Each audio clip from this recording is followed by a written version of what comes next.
Wallahi, if you say Sharia compliant bank or firm or institute which lends or does business based on the Sharia, and they have a Sharia council which determines what is halal and what is haram, and they're trustworthy, that's perfectly fine, generally speaking. But also, generally speaking, I wouldn't trust just put in the sign or the label, this is Sharia compliant. I would like to know who is behind it. You know, when you pick up a marshmallow or you buy multivitamins or whatever from the market and it says have gelatin. Gelatin could be halal, could be haram. It depends on the source. Sometimes in some countries where you have an access to call a fetal number or whatever number to find out, they would say, well, we cannot confirm. By law, they have to tell you if they know. So they say, we cannot confirm. It could be from pigs, it could be from beef, it doesn't matter, we don't know. Okay? So in this case, what do you know? What do? You do not take it, because the answer indicates that it is mixed, halal and haram.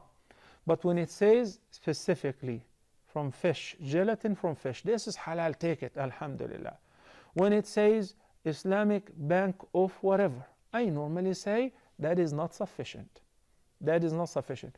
In the States, we have many banks, they mortgage houses, and when you read the contracts, it's worse than the conventional bank. I'm talking about the charge, and I'm talking about also the violation of the Sharia guidelines in this regard. So I will be more than happy if you be very specific and they say, this is what they do. If you read the contract and you just provide us with the summary, with the brief summary of the contents of the contract. And you yourself can judge that simply by recognizing that the ruling or the what we say, the foundation of riba is established on the following rule, which is كل قرض جر نفعا فهو riba.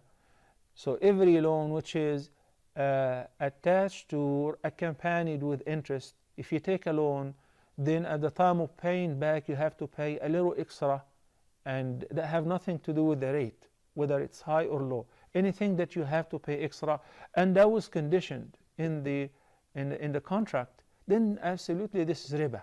You don't need a sheikh to ask or to find out.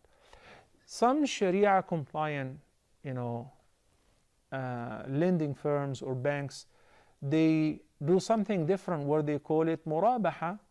If you're interested in buying a house, they would actually buy the house and sell it to you for a different price, or they will buy the house and they will sell you a share in this house. Then later on you start buying the remaining share via paying installments without paying interest. That is, for instance, okay.